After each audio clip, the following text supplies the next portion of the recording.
YouTuber Komali ఆత్మహత్య కేసులో దర్యాప్తు కొనసాగుతోందన్నారు రాయదుర్గం సీఐ వెంకన్న. ప్రాథమిక విచారణలో కోమలి వన్ సైడ్ లవ్ చేసినట్లుగా తేలిందన్నారు. కోమలి లవ్ ప్రపోజల్ ను అఖిల్ రిజెక్ట్ చేసినట్టు తెలుస్తోందన్నారు సీఐ వెంకన్న.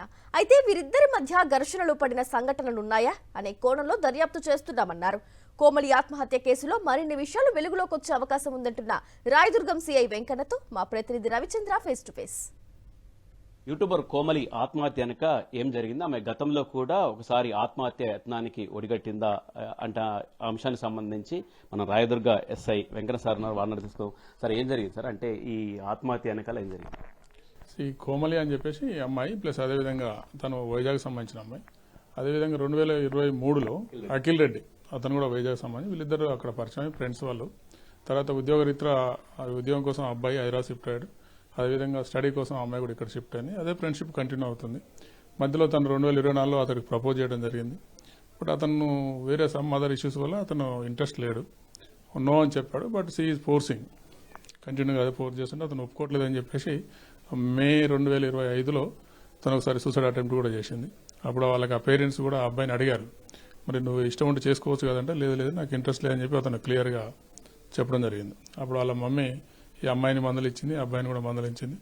ఇంకోసారి ఇట్లా వెళ్ళొద్దని చెప్పి వదిలేశారు అనమాట. బట్ కానీ ఈ అమ్మాయి డీప్ లవ్ ఉన్నట్టుంది, బహుశా అతని అబ్బాయి వెనకాల పడింది. బట్ అతను ఒప్పుకోలేదని చెప్పేసి సూసైడ్గా చేసుకున్నట్టుగా తెలుస్తుంది మనకు.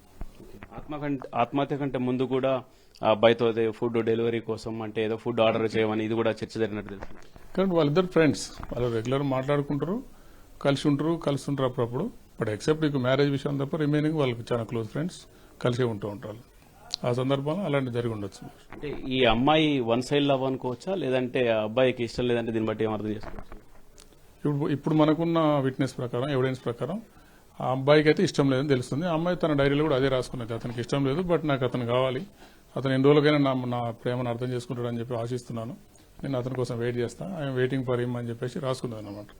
సో దాని అర్థం వన్ సైడ్ అనేది తెలుస్తుంది. మరి కోమలి వాళ్ళ తల్లిదండ్రులు కావచ్చు, వాళ్ళ బంధువులు కావచ్చు, అటు నుంచి ఏమంటున్నారు, ఎలాంటి? సో మా అమ్మాయి మృతి వెనుక కారణాలు వెలికి తీయాలి, బహుశా అతనికి ఇట్లా కారణం ఏంటో అతని సీరియస్ యాక్షన్ తీసుకోవాలని చెప్పి కోరుతున్నారు. డెఫినెట్గా అన్ని యాంగిల్లో ఇన్వెస్టిగేషన్ చేస్తున్నాము. ఇద్దరు మొబైల్స్ కూడా సీజ్ చేయడం జరిగింది, వాటిని అనాలిసిస్ చేస్తాము, డేటా రిట్రీవ్ చేస్తాము.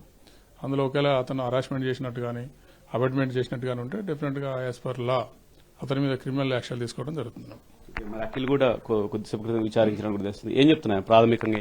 సేమ్ ఆల్మోస్ట్ ఇప్పటి వరకు అయితే అది జరిగిన విషయం చెప్తున్నాడు. వాస్తవం, మీ ఫ్రెండ్స్ వాస్తవమే, బట్ తను లవ్ ప్రపోజ్ చేస్తే నేను యాక్సెప్ట్ చేయలేదని చెప్తున్నాను. చివరికి అంటే సీసీ కెమెరాలో కూడా కనిపిస్తుంది, ఈ విధంగా సెండ్ ఆఫ్ చెప్పినట్టు ఆమె కూడా టాటా చెప్పినట్టు ఉంది. దాన్ని బట్టి ఏం అర్థం చేసుకోవచ్చు అంటే చివరి వీడియోలో ఒక 1 day బిఫోర్ వాళ్ళిద్దరు కలిసే ఉన్నారు. సో అప్పుడు కూడా హ్యాపీగానే తన టాటా చెప్పి సెండ్ ఆఫ్ చెప్పి పంపించేసింది. అంటే తనకి ఈ యొక్క లవ్ విషయం తప్ప ఇంకెలాంటి అప్లికేషన్స్ డిస్టర్బెన్సెస్ లేవని చెప్పి అర్థమవుతుంది అన్నట్టు. ఇంకా ఎంక్వైరీ చేస్తున్నాం, వేరే ఏమైనా కొత్త కోణం బయటకు వస్తే దాని ప్రకారం చర్య తీసుకుంటాం. రైట్, అంటే ఇది కోమలికి సంబంధించిన ఆత్మహత్య వెనకాల ఇంకేమైనా కోణం ఉందా, అసలు దీనికి సంబంధించి ఏమైనా ఘర్షణ జరిగిందా, ఏమైనా కోణంలో కూడా, అన్ని కోణాల్లో కూడా దర్యాప్తు చేస్తున్నాం. దర్యాప్తు తర్వాత పూర్తి వివరాలు బయటకు వస్తాయని చెప్తున్నారు Rayadurg SHO Venkanna. Camera person రవితో రవిచంద్ర, సాక్షి టీవీ, హైదరాబాద్.